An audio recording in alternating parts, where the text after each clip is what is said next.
My name is Ivana Radovanovic. I'm a composer. I come from Serbia. I was born in Valjevo, and I came to Austria when I was 16 years old to study composition and music theory at the Tyrolean Conservatorium in Innsbruck.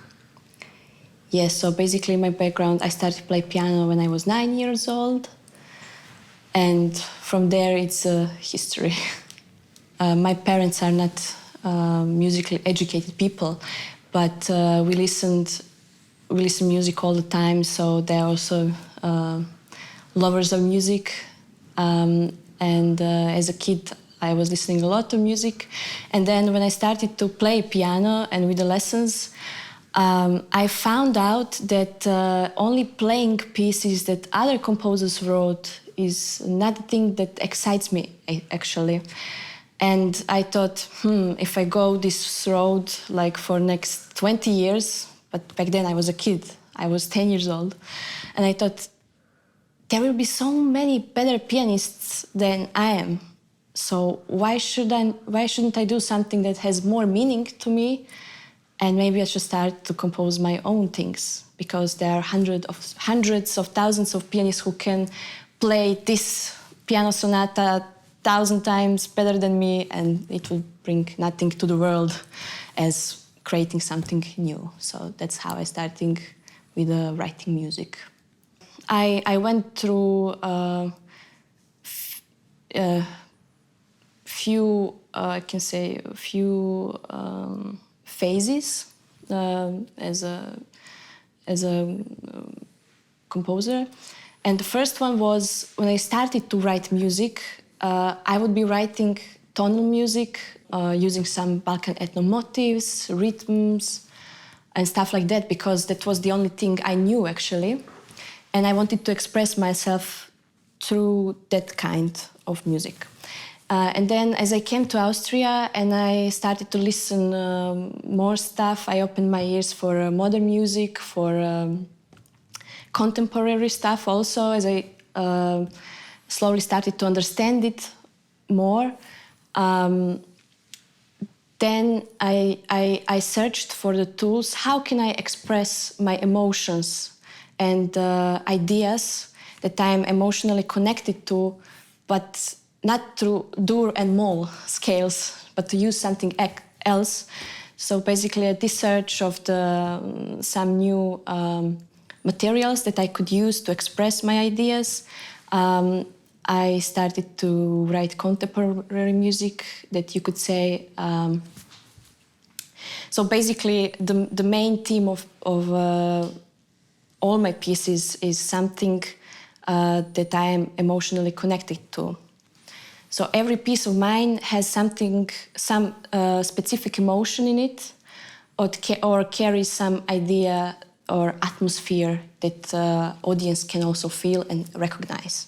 So the process is that I first imagine I have some idea what I want to write about, and then I see how I feel about it. What does it mean for me, this idea or a thing like the piece that you will hear tonight, 7 Emotions.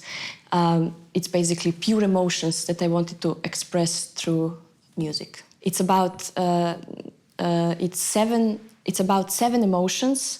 So there are 7 small pieces, and every piece carries one specific emotion or atmosphere. For example, fear, anger, excitement, and love. And you can recognize that in any piece of mine. I got a feeling that there are not a lot of female composers. As you said, they are really rare. I mean, as a kid, when I started to do music, you don't think of yourself as a female or male. You are gender-free, and then you think I can be anything I want. So to me, nobody came and said, "Oh, you want to be a composer? How are you going to do it?" So I was not cornered with that type of thinking. When I told my parents I wanted to compose, it was like, okay, like any other job. And as I started to grow up a little bit and to come of an age where also my pieces would be played in different places, then I could see the comments of audience and also talks. And I would notice myself that there are no that much female composers as male ones. But through my career, as I can say, I cannot say yet career. I mean, I'm still a young composer, and I do write music for only 10 years professionally. So that's not a lot of time, I can say. But from my experience, I had some encounters with people who were like, you know, female composers cannot write that good music as a male composers, or you're too emotional, or how will you handle that, or the music has to be something intellectual, not that. Especially contemporary music, you have to think with your intellect, not to react with your emotions or go. So, but. Yeah, luckily it was only 1 or 2 times it happened. It was in discussions with my older colleagues that are composers too. So, but I guess in Europe today, between young people, you cannot actually feel that there is that is divided actually to female composers or male composers. Actually, that it is not at all gender specific. So I would like my work to be commented by its quality, you know, to say, okay, this is good piece because it's good quality, and this piece of yours is not good piece because quality is not good. But not that someone would not take it because I'm a woman and I would not get some commissions or something. I don't think that happens actually in today. But I'm really thankful to institutions like that, like also some agencies that push a little bit and say there is imbalance in this business, if I can call it, in music industry of female artists and male artists. So it is quite good. If you can be a role model to someone, it's really amazing. The music inspires people every day and everywhere.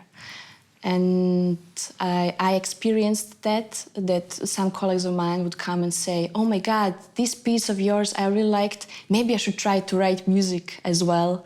So I have some of my ideas. It triggered something in me, some associations or emotions. Maybe I can express that too. So that is actually really flattering to hear something like that.